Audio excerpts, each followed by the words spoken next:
For nearly a century, aviation buffs and military historians have debated one electrifying question. Which piston-engine fighter of World War II was truly the fastest? Not the prototypes hidden in secret hangars, not the incomplete blueprints left on drafting tables, only the machines that actually flew, faced enemy fire, and earned their reputations in real wartime skies. Today, we're cutting through myths, rumors, veteran stories, and exaggerated post-war claims to reveal the 8 fastest fighters based on verifiable data, official trials, wartime reports, and documented top-speed tests. What makes this list remarkable is how small the margins really were. The difference between 8th place and the fastest piston fighter ever built is barely more than 60 miles per hour, less than the speed of a modern freeway car. In an age before jet engines, nations pushed their piston engines and propeller technology to the absolute breaking point.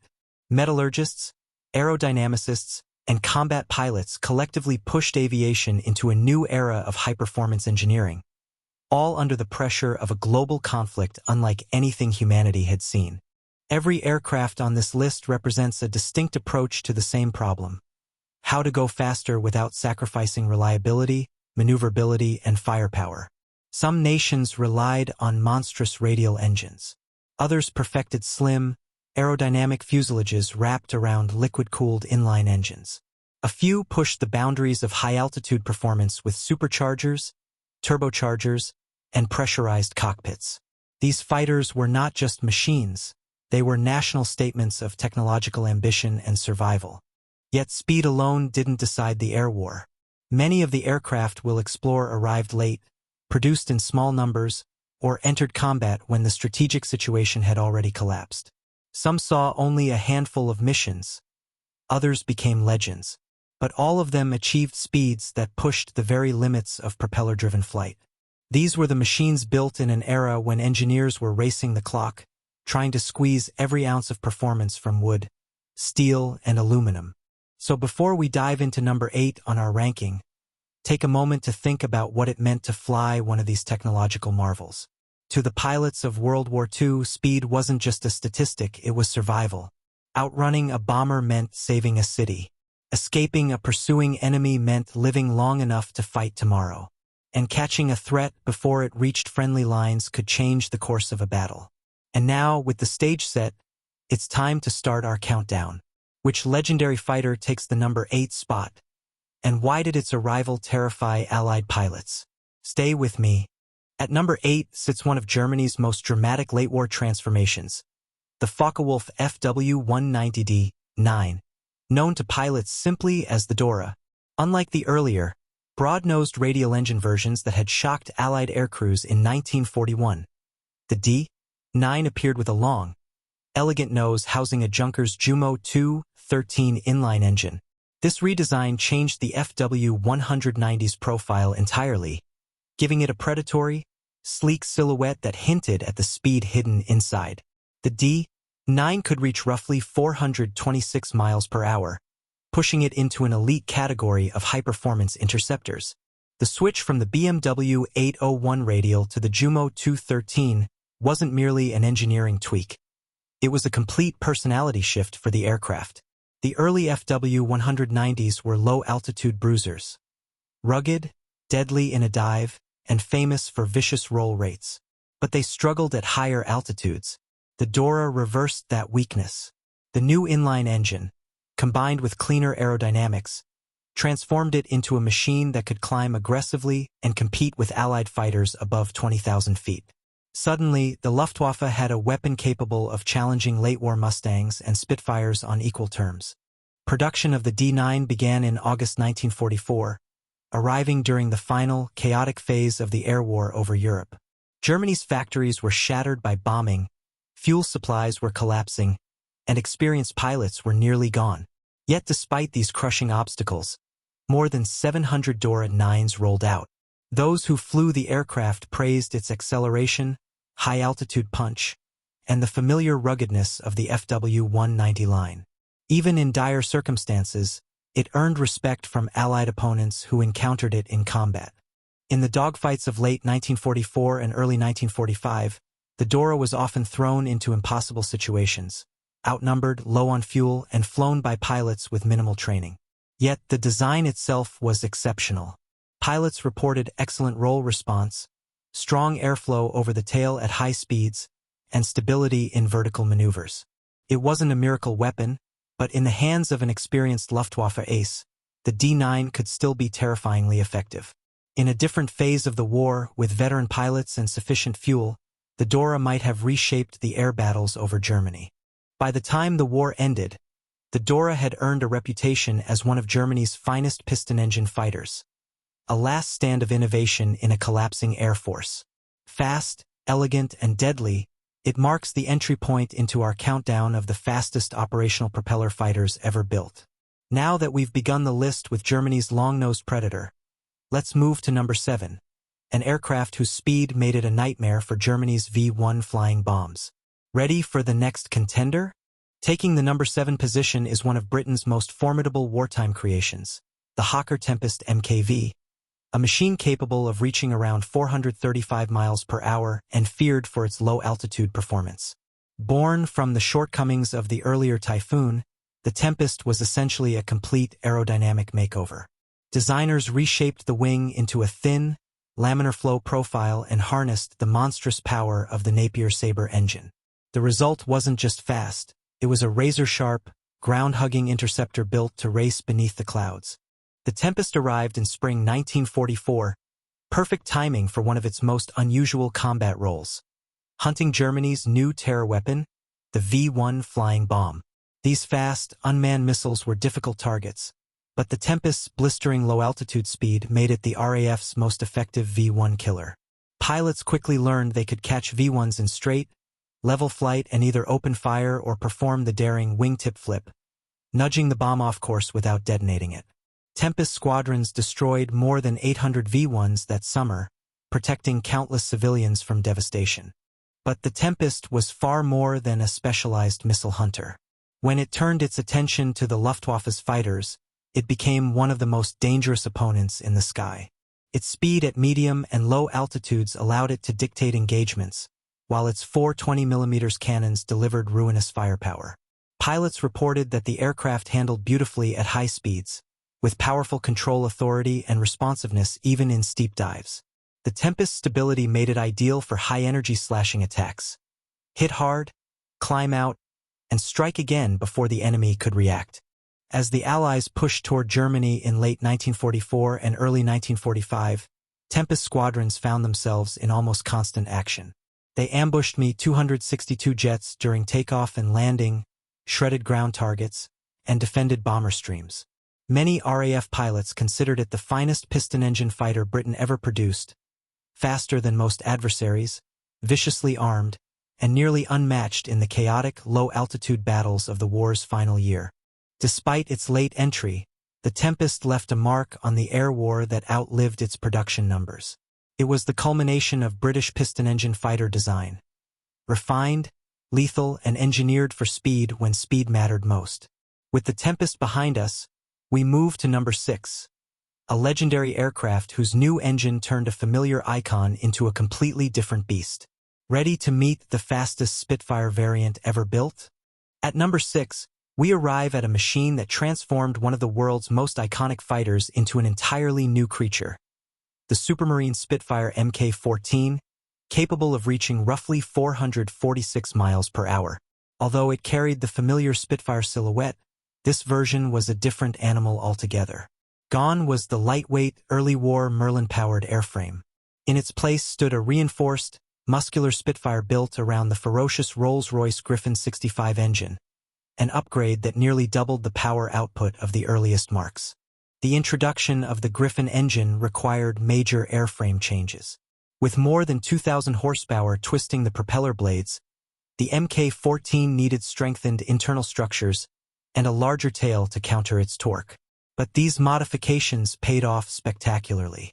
The aircraft shot upward with astonishing vertical acceleration, enabling it to engage enemy fighters at altitudes where earlier Spitfires began to wheeze for air. For pilots transitioning from Merlin-powered models, the Mk-14 delivered a surge of raw, almost startling thrust that redefined what a Spitfire could do. First flown in 1943 and entering squadron service the following year, The Mk-14 arrived just in time to counter several new German threats, high-speed reconnaissance aircraft and the rapidly emerging jet fighters. British pilots quickly realized the Griffin-powered Spitfire could finally chase down targets that had previously escaped with ease. Its speed and climb rate allowed it to meet German intruders head-on, and its acceleration in a dive could be used to surprise even experienced enemy pilots. The Mk-14 also proved to be a lethal interceptor during the V-1 campaign. Although not as dominant as the Tempest at low altitude, it possessed enough speed to catch V-1 flying bombs in a pursuit, tipping the odds back toward British defenders. In traditional air combat, the Griffin Spitfire excelled in vertical maneuvering, rapid repositioning, and sudden bursts of speed that shocked opponents accustomed to earlier, slower Spitfire marks. More than 900 units were produced, a testament to the aircraft's effectiveness even in the war's final year. Though overshadowed in popular imagination by its Battle of Britain predecessors, the Mk-14 represented the Spitfire at full maturity. Faster, more powerful, and more capable than any version before it. For many RAF pilots, it was the ultimate piston-engine Spitfire, the variant that showed just how far the airframe could be pushed. With the Griffin Spitfire setting new standards for British speed, it's time to enter the top 5, where American engineering delivers a fighter so quick and agile that it became a legend without firing a shot in World War II. Ready for number 5? At number 5 is an aircraft that arrived too late to leave its mark on wartime combat, but not too late to leave a legend. The Grumman F-8F Bearcat, capable of reaching around 455 miles per hour, was the final word in lightweight carrier fighter design. While the Hellcat and Wildcat had proven dominant in the Pacific, Grumman engineers wanted something leaner, faster, and more responsive, an aircraft so compact and powerful that it could claw into the sky from the smallest escort carriers and outrun anything with a propeller. To achieve this, the team used a simple formula. Take the mighty Pratt & Whitney R2800 engine, the same monster powering the Hellcat, Corsair, and Thunderbolt, and build the smallest possible airframe around it. The result was astonishing.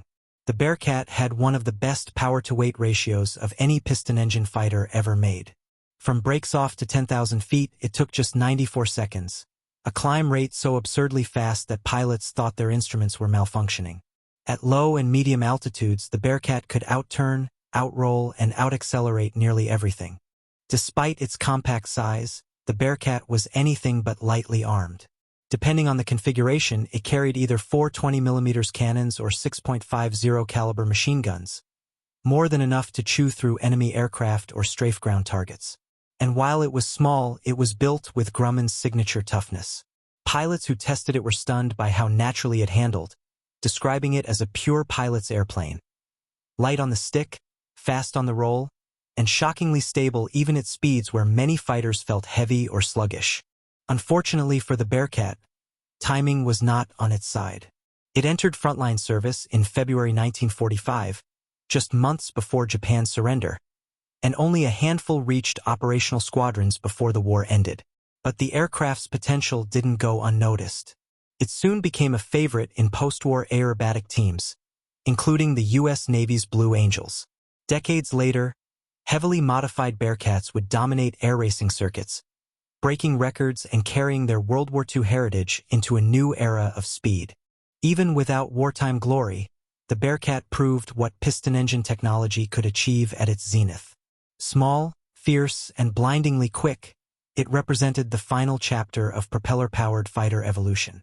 As fast as the Bearcat was, the aircraft in fourth place pushed speed even further, reaching astonishing performance at altitudes where most fighters struggled to even stay airborne. Ready to climb higher? At number 4 stands one of the most specialized and haunting fighters the Luftwaffe ever built, the Focke-Wulf Ta-152H, a long-winged, high-altitude interceptor capable of reaching about 469 miles per hour. Designed to battle Allied bombers and escorts operating in the frigid realm above 30,000 feet, the Ta-152H wasn't just fast. It was engineered to thrive where most piston fighters gasped for oxygen and engine power. With its stretched wings, pressurized cockpit, and advanced supercharging system, it represented Germany's last attempt to seize control of the stratosphere. What made the Ta-152H so extraordinary was its ability to combine high-altitude efficiency with remarkable speed. Its Junkers Jumo 213E engine, equipped with a two-stage supercharger, delivered strong power even in the thin air where conventional engines struggled. The extended wingspan, nearly 48 feet, gave the aircraft stability and lift at extreme heights. Up there, above cloud formations, where temperatures plummeted and engine oil could thicken like glue, the WWII moved with predatory grace. Pilots reported that the aircraft felt astonishingly light and responsive, even when operating at the very edge of the atmosphere. Yet, for all its technological innovation, the WWII was a victim of timing. Production began in late 1944, a moment when Germany's industrial system was collapsing. Materials were scarce, factories were bombed, and fuel for training was practically non-existent. Only an estimated 150 units were built, and only a tiny fraction reached frontline squadrons. Those who did fly it, however, quickly realized the aircraft's potential. One of the most famous anecdotes comes from April 14, 1945, when Oberfeldwebel Willy Reschke fought off 4 P-51 Mustangs at high altitude, shooting down 2 and escaping from the other 2 despite overwhelming odds. But the WWII-H's brilliance arrived far too late to alter the course of the air war. Most Luftwaffe pilots had minimal training by 1945, and Allied dominance at lower altitudes meant the WWII often had to dive into chaotic battles it wasn't designed for. Still, the aircraft remains one of the most advanced piston fighters ever fielded, a glimpse into what German engineering could achieve even under catastrophic conditions. Had it arrived 2 years earlier, the skies over Europe might have looked very different. We've reached the top 4, but the next aircraft pushed American engineering to its absolute limits, creating a Thunderbolt variant so fast that even jet pilots took notice. Ready for number 3? Taking the number 3 spot is a fighter born out of urgency, the Republic P-47M Thunderbolt, a blisteringly fast variant capable of reaching around 472 miles per hour. By late 1944, the Luftwaffe was deploying faster aircraft, including high-altitude interceptors and early jets, and the U.S. Army Air Forces needed a Thunderbolt that could keep up. The result was a dramatically upgraded version of America's heavyweight bruiser, leaner, sharper, and tuned for pure speed. It was still unmistakably a Thunderbolt, but one that flew like it had something to prove. The heart of the P-47M was its modified Pratt & Whitney R-2800-57 engine, equipped with an improved turbocharger system and water injection that unleashed massive bursts of horsepower when needed. Combined with weight-saving measures and aerodynamic refinements, the M model became a monster in level flight. Pilots transitioning from earlier Thunderbolts described the acceleration as explosive, like being pushed by a giant hand. Steep climbs and high-speed dives suddenly felt effortless, giving the aircraft the energy needed to chase down even Germany's fastest piston fighters. The P-47M was designed for one specific group, the 56 Fighter Group, one of the most successful American air units in the European theater. The 56th had remained loyal to the Thunderbolt even as many other groups switched to P-51 Mustangs, and they demanded a faster version to counter new German threats. Their request was granted, though the P-47M almost didn't make it into combat at all. Early models suffered severe engine issues, forcing the entire fleet to be grounded, while engineers raced to solve the problem. Once fixed, however, the aircraft emerged as one of the deadliest interceptors of the war's final months. In combat, the P-47M proved devastating. It could outrun most German fighters at altitude and dive with a ferocity that few opponents could follow. Its rugged airframe, already legendary for survivability, gave pilots confidence to push the aircraft deep into the performance envelope.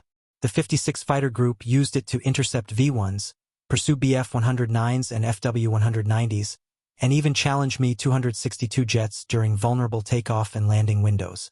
Fast, durable, and armed with 8.50 caliber machine guns, the P-47M was the embodiment of American industrial power meeting battlefield necessity. Although only 130 units were built, the P-47M demonstrated just how far the Thunderbolt design could be pushed when speed became the priority. It was the peak of Republic's piston engine engineering, a brute force masterpiece tuned into a precision weapon. But even the mighty Thunderbolt couldn't match the sheer engineering audacity of the aircraft in second place, a radical twin-engine design unlike anything else that flew in the war. Ready for number 2? In the number 2 spot sits one of the most unconventional aircraft ever fielded during World War II, the Dornier Do-335, known as the Arrow. Capable of reaching about 474 miles per hour, this machine wasn't just fast, it was revolutionary. Instead of mounting both engines on the wings like a traditional twin-engine fighter, the Do-335 used a push-pull configuration. One engine in the nose driving a conventional propeller, and another behind the cockpit powering a rear-facing pusher prop. This design slashed drag and created a sleek, arrow-like fuselage that sliced through the air with astonishing efficiency. The front engine was a Daimler-Benz powerhouse, and the rear engine, driving a long shaft to the tail, worked in perfect harmony to double the thrust without the drag penalty of dual wings. Pilots who tested the Do-335 described the acceleration as surreal. Push the throttle forward and the Arrow surged ahead like a giant metal spear. The aircraft climbed aggressively, maintained stability at high speed, and handled more gracefully than its size suggested. With tricycle landing gear and sophisticated systems for the time, it felt like a fighter from the future. Yet, for all its promise, the Do-335 suffered from a fatal flaw. It was simply too late. Its first prototype didn't take to the skies until October 1943, and full-scale production didn't begin until early 1945, when German industry was already disintegrating. Only around 37 aircraft were completed before the war ended. Very few reached operational units, and none saw sustained combat. But Allied pilots who flew captured examples after the war were stunned by its performance, praising its speed, stability, and forward-thinking engineering. The Arrow's armament was equally intimidating. Cannons mounted through the propeller hub and additional guns in the wings made it a potential bomber-destroyer of terrifying ability. Combined with its climb rate and top speed, the Do-335 could have become a nightmare for Allied bombers had it entered service earlier. But Germany's collapsing infrastructure, fuel shortages, and disrupted supply lines meant that the aircraft never had the opportunity to prove itself in frontline combat. Despite its short-lived production run, the Do-335 stands as one of World War II's boldest experiments, a fighter that pushed piston engine technology to its absolute edge. It remains a haunting what-if of aviation history. Brilliant in design, formidable on paper, and tragically late to the battlefield. Only one aircraft outpaced the Do-335, and it came from the United States, ready to meet the fastest mass-produced propeller fighter in all of World War II. At the top of the list, the undisputed king of piston engine speed in World War II, stands the North American P-51H Mustang, a sleek, refined, and radically lightened evolution of the famed Mustang design. Capable of reaching approximately 487 miles per hour, the P-51H wasn't just an upgrade, it was a comprehensive reinvention. Engineers stripped away nearly 1,500 pounds from the airframe, redesigned the fuselage for cleaner airflow, and equipped it with the most powerful Mustang engine ever installed. What emerged was a fighter that barely resembled the earlier Mustangs in performance. Faster, sharper, and more aerobatic than any variant before it. At the heart of the aircraft was the Packard-built Merlin V1650-9, a supercharged, water-injected power plant that delivered enormous bursts of horsepower when pushed into emergency settings. Combined with the lighter airframe, this engine gave the P-51H a power-to-weight ratio that rivaled or exceeded nearly every piston fighter ever produced. Test pilots described the aircraft's acceleration as instantaneous, a Mustang that leapt forward the moment the throttle moved. The aircraft climbed faster, rolled quicker, and reached top speeds that placed it just shy of the 500 miles per hour barrier in level flight. Externally, the P-51H looked sleeker. Its fuselage was lengthened and refined, the tail redesigned for better stability, and unnecessary weight trimmed from every system that didn't impact combat capability. It retained 6.50 caliber machine guns, but the new airframe made the aircraft more agile at all altitudes. Pilots transitioning from the P-51D said the H model felt like a different breed entirely, lighter on the controls, faster to respond, and remarkably stable at high speeds where other fighters began to feel stiff or unpredictable. Yet, like so many late-war marvels, the P-51H arrived too late to enter combat in Europe. Production ramped up beginning in February 1945, and by Japan's surrender nearly 555 aircraft had been delivered. A small number reached the Pacific, but none encountered enemy aircraft before the war ended. Nevertheless, the Mustang H model represented the absolute peak of American piston engine engineering. A machine built for a future conflict that never came, a fighter at the threshold of the jet age but still mastering the propeller's final frontier. In the years after the war, the P-51H became a testament to what could be achieved when every ounce of weight was scrutinized, every aerodynamic surface reconsidered, and every horsepower extracted from a piston engine pushed to its theoretical limits. It may not have seen the intense combat of earlier Mustangs, but it remains the fastest operational propeller-driven fighter ever fielded by any nation during World War II. But our countdown isn't finished yet, because the story behind these 8 aircraft reveals something deeper. What does this narrow 61 miles per hour margin really say about World War II aviation? And why were nations willing to push piston technology to the breaking point? When you lay these 8 aircraft side by side, machines from different nations, built under different philosophies, facing different wartime realities, one truth becomes impossible to ignore. The race for speed in World War II was more than a technical contest. It was a reflection of desperation, ambition, and the human drive to win at any cost. The narrow band of just 61 miles per hour separating the slowest and fastest fighters on this list shows how fiercely each nation pushed the boundaries of piston engine flight. Every additional mile per hour required breakthroughs in metallurgy, aerodynamics, cooling systems, and sheer engineering ingenuity. In the early years of the war, fighters were simple, rugged tools, designed to climb fast, turn hard, and carry enough firepower to win a close-range dogfight. But as the conflict intensified, speed became the defining currency of survival.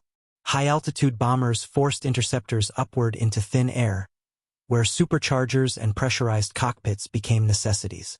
Jet prototypes pushed piston fighters to their limits, demanding climb rates and top speeds once thought impossible. Each aircraft on this list represents a moment where engineers squeezed a little more performance from machines already operating near their breaking point. But speed alone never won a war. Many of the fastest fighters arrived late, produced in tiny numbers or flown by pilots who barely had enough fuel to train. Others were deployed at the very moment their nations faced collapse. A few, like the Bearcat and Mustang H model, were masterpieces that simply missed the war they were designed for. And yet, each aircraft added something critical to the evolution of air combat: design lessons, performance data, and breakthroughs that would carry forward into the jet age. What makes this list so compelling isn't the raw speed. It's the stories behind the machines. Stories of pilots who strapped themselves into untested prototypes, of engineers who worked through nights with bombs falling around them, of nations that believed one faster fighter might change the course of a sky filled with danger. These aircraft were built in an era when every innovation felt urgent, when every improvement might mean saving a city, a squadron, or even the war effort itself. In the end, the fastest piston fighters of World War II were more than machines. They were the last evolution of an era. Within a few years, jets would dominate the skies, and the age of propeller-driven warfare would fade into history. But these 8 fighters remain timeless symbols of what could be achieved with aluminum, steel, determination, and the relentless pursuit of speed. Which one of these aircraft surprised you the most? And which do you think deserves the title of the greatest prop fighter ever built? Tell me in the comments, and let's settle the debate once and for all.